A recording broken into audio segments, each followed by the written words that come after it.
Every single decision we make starts and ends with how it affects our investors. When you approach investors with an investor first mentality and it's so strong and so significant out of the gate, when times are tough or when things don't go the way you want them to, they still have that trust in you that you're always acting in their best interest. And that keeps them reinvesting with you. That keeps them referring other people to you because they care about how they're being treated.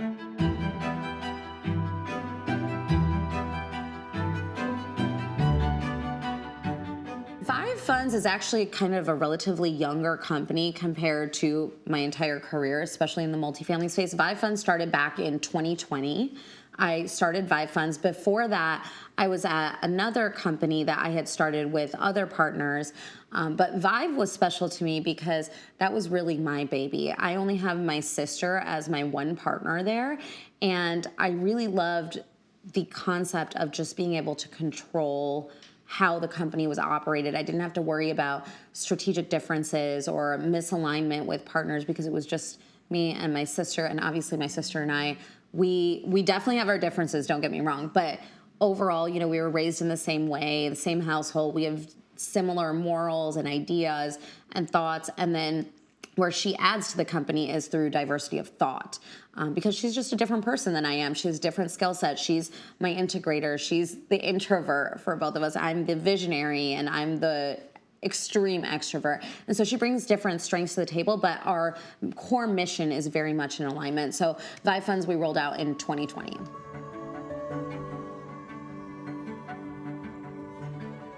Vive Funds is really unique in a lot of ways. Number one, it is an all-woman and minority-owned company, which you don't see a lot of that in the private equity space, especially in real estate private equity. So I think that's one key differentiator. But two, and probably more importantly, we are so customer-focused or client-focused. Every single decision we make starts and ends with how it affects our investors.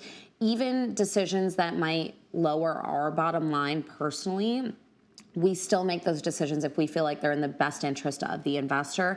And what I've found over my decade plus of investing is when you approach investors with an investor first mentality and it's so strong and so significant out of the gate, when times are tough or when things don't go the way you want them to, they still have that trust in you that you're always acting in their best interest. And that keeps them reinvesting with you. That keeps them referring other people to you because they care about how they're being treated.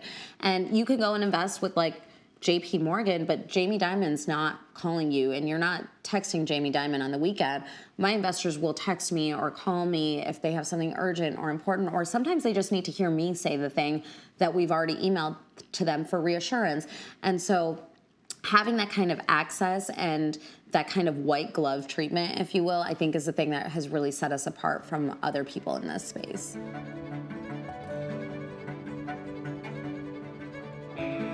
So multifamily is objectively the best asset class.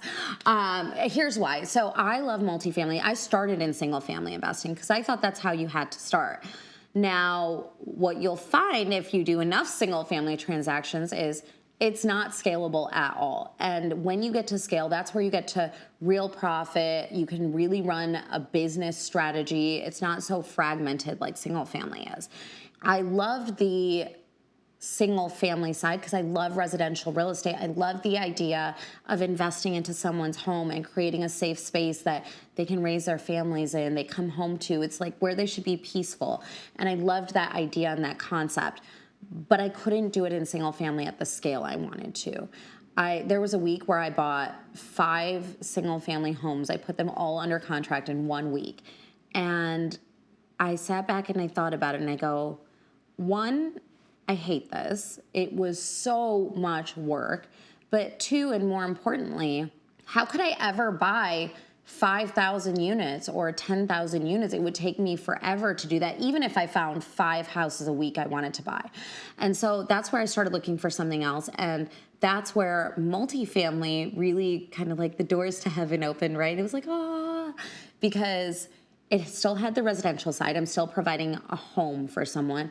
But more importantly, I get the commercial scale that I was really looking for. And I could very clearly see a path to get to 5,000, 10,000 doors in the multifamily world.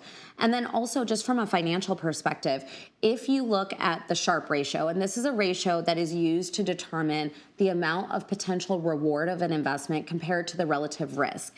And if you look at the Sharpe ratio, multifamily has the highest Sharpe ratio of any asset class over the last 30 years, 40 years. Just from an objective standpoint, it also delivers the highest amount of potential return for the least amount of relative risk.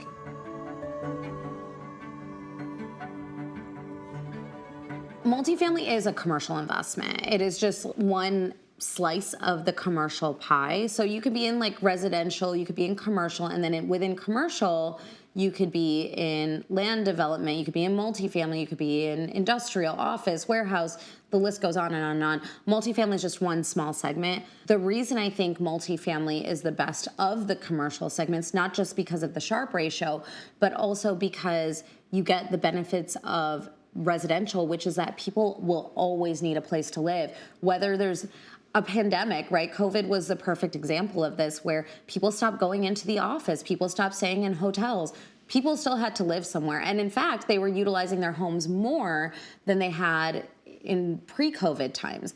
And so having that necessity-based strategy has really helped us regardless of where we are in the market cycle. So that's why I think multifamily, that and then the scale of the residential side of it makes it a really resilient asset class.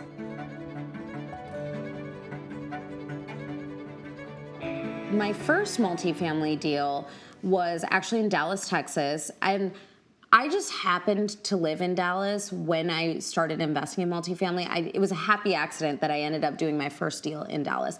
But I had a friend, he called me up and he said, hey, do you want to buy this multifamily asset with me? And I was like, yes. Knew nothing about multifamily. I didn't know the numbers, didn't know anything about it. He goes, great, it's in Dallas, Texas. It's 200 units. And I was like, okay. But I didn't have any way to benchmark it about whether this was normal or crazy or not. And I'd only bought single family homes. I had worked in the corporate real estate space where I had billion-dollar plus assets in my portfolio, but I'd never owned anything like that. So he said, okay, it's 200 units. It was in Dallas. We bought it. It was Class B, which you're not going to find 200 units Class B for the price we paid for it. We paid $15.9 million for it, which at the time seemed like a lot of money. Now I'm like, man, if I could buy 200 doors in Dallas for $15.9 million, just sign me up. I don't even need to see any of the numbers because it's just so expensive now. We owned it for 3 years and 3 months.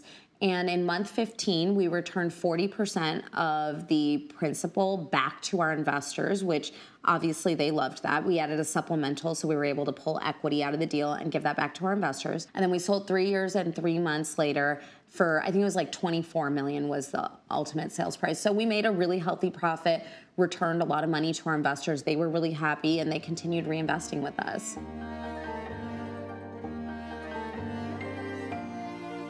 I kind of laugh a little bit when anyone in the investment space uses the word conservative. Yes, we use it too because it's a buzzword that investors want to hear, lenders want to hear. But the reality is if you think about it, has anybody ever come to you when they are showing you an investment opportunity and say, by the way, this is super aggressive and we don't think we're going to hit any of these numbers and this is just all fluff? No, of course not. That's ridiculous. So we use the word conservative, but I will say we are mark to market. We are more conservative in our assumptions than other investors in the space. I'm invested in a lot of deals as a passive investor. And when I look to our underwriting metrics, we are definitely more on the conservative end than other investors. They're a little bit more optimistic or a little bit more aggressive with their assumptions. A great example of this was back in 2021, when we were buying assets. That was back when interest rates were at 3.5%. They were at an all-time low, historical low. And we were underwriting our deals with a gradual increase of interest rates month over month, year over year. And I remember getting so much feedback from other investors, from lenders, from investors, our own investors. They were like, you're underwriting to a 5% interest rate over the next 2 years. That's crazy. Obviously, with hindsight being 2020, it actually wasn't even conservative enough. But that's what we were doing at that time. And people thought that that was just so insane because interest rates had been so low for so long. No one could really fathom a 6, 7, 8% interest rate. Obviously, in today's market, we saw that in 2022, interest rates didn't just increase, they went like whoosh, and really exponentially increased. And so our underwriting, because it was so conservative, it protected us from a lot of the issues that we've been seeing in the market. But even then, it still wasn't conservative enough. And we were probably the most conservative among all of my investments that I hold.